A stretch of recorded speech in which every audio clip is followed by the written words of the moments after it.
Good afternoon, calculus students. We've got our last two geometric applications of integration.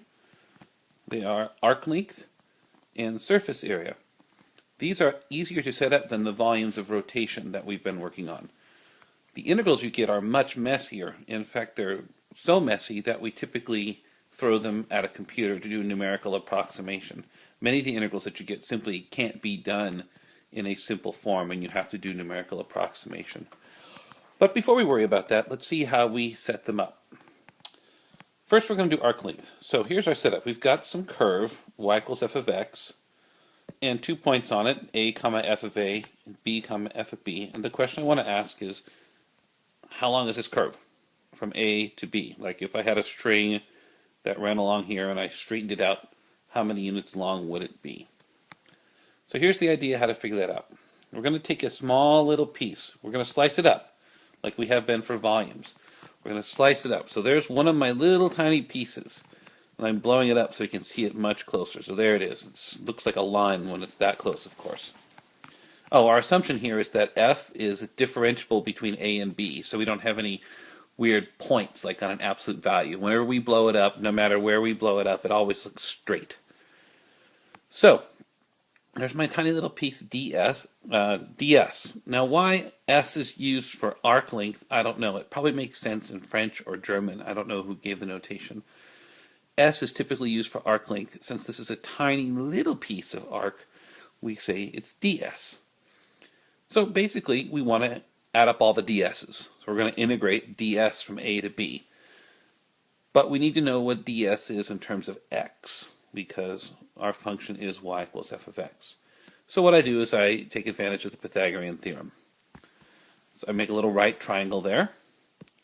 This distance, of course, is dx. That's my little tiny change in x. And this is dy. So the Pythagorean theorem tells us that ds squared is dx squared plus dy squared, and that means ds is square root dx squared plus dy squared. It's pretty straightforward so far. Now remember, though, that this is a differentiable curve. We're looking at, this is coming from this point over here. This is occurring at some x-coordinate. There's the x-coordinates happening. And since this is differentiable, the slope right there is given by f prime of x. But we know that slope is rise over run. So that means that this f prime of x is dy over dx. So dy over dx is f prime of x. And if that means, if I multiply both sides by dx, that this little tiny change dy here is just f prime of x times this little tiny change dx. And I'm going to substitute that back into my ds there. I have this dy formula, and I'm going to put it here, and I'm going to plug it in right there. So when I get that, I get this messy looking thing. ds is square root dx squared plus f prime of x squared dx squared. And then I factor out the dx squareds and take its square root, and I get my final formula for ds. My tiny little piece of arc here, as a function of x, is square root 1 plus f prime of x squared times dx. And that's what I need to integrate. So the arc length is the sum of all the ds's as x goes from a over to b, and my ds formula is that. So let's look at an example of how to set this up. The setup on these is very straightforward. You're just using this formula here. So you just have to remember the formula. So here's my example. Set up the integral that gives the length of y equals natural log x between 1 and e. We don't really need the picture, but it can't hurt. So there's a rough sketch of the graph of natural log x. I put little dots for 1 and e. I'm going to need f prime of x because that's in the ds formula. F prime of x is 1 over x. So the arc length formula says integrate from 1 to e, square root 1 plus f prime of x. So if I square f prime up here, I get 1 plus x squared. I just back a dx on. That's it. That's all the problem asks you to do. Set up the integral. So I did. What if we wanted to evaluate this? Now I know what I'd have to do if I was going to evaluate this. It is not unusual. Often it occurs that these arc length integrals you get just can't be done. without doing numerical approximation methods. And the ones that can be done are typically difficult. This falls into the doable but difficult category. I would combine those two fractions underneath there. This should be x squared in the denominator. Let me write it in while I'm thinking about it. X squared, there we go. And then I would square root that bottom. So I get that. And then I know this is a trigonometric substitution integral. I'd substitute, let me see, what is it? Tangent squared plus 1 is secant squared, so I would let x equal tangent squared. Tangent and dx would be secant squared, and this would turn into a horrible mess. And I'd have to do the trigonometric integral and then back substitute, but I just went to Wolfram alpha, and it's this horrible thing. That's the antiderivative. And this would be, you need to evaluate it at e and at 1 and subtract, and Wolfram alpha tells me that's really close to 2 actually. It's like 2.0035. Homework, I'm asking you to use your calculator to do most of these. There's 1 or 2 of the integrals which I'm asking you to do without a calculator. So that is arc length.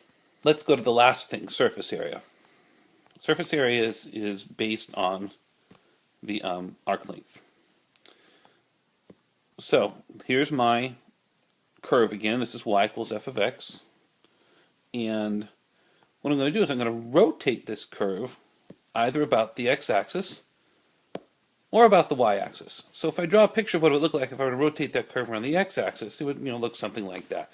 Not a great picture. You get this sort of bottle shape laying on its side.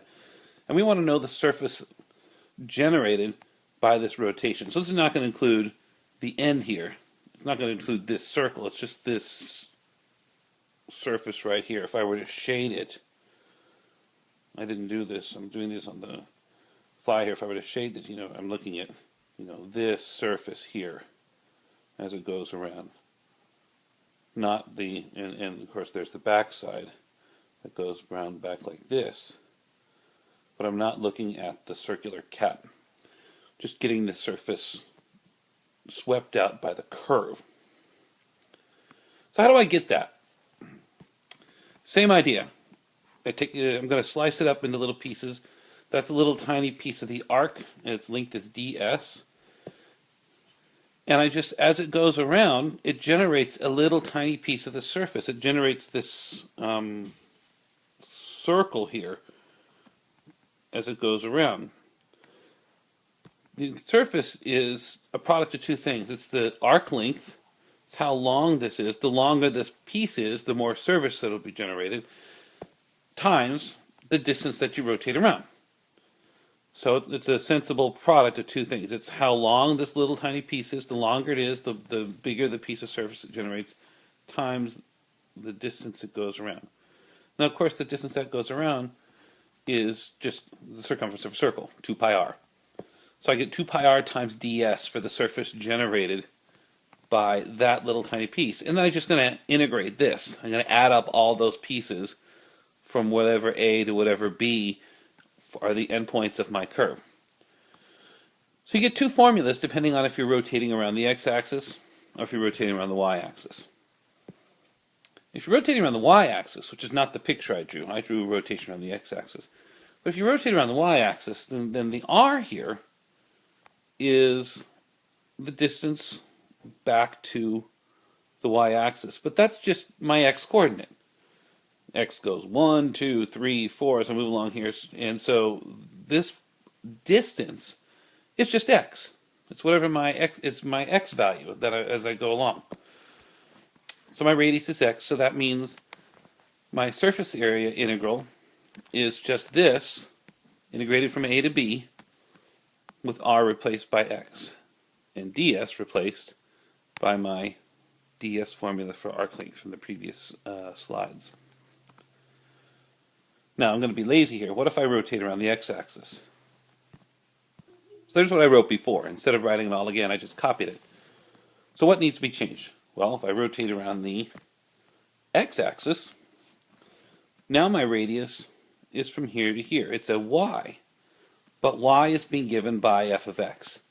So instead of r equals x, r equals y, which is f of x. So that means down here, instead of having x, I need to write f of x. So those are the two formulas. These are not on the AP. I'm fairly confident surface area integrals are not on the AP. So these, surprisingly, are more often doable by hand than arc length integrals. And that's because when you have a variable outside here, I don't know what f of x might look like, but certainly here, this often makes substitution for whatever's underneath here possible. So surface area integrals tend to be more doable than arc length integrals. But you know, the one I've given you a couple for homework. One I'm going to ask you to do by hand, and the other you can use your calculator to work out the integral. So that's it. We're done with our geometric applications of integration.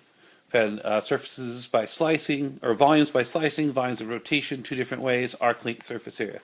So tomorrow I'll have some practice problems given to you, not a video tomorrow. And then I'll be back on Monday, and we'll start reviewing for a quiz on this material, because we need to take a quiz. So thanks for listening, and have a great day.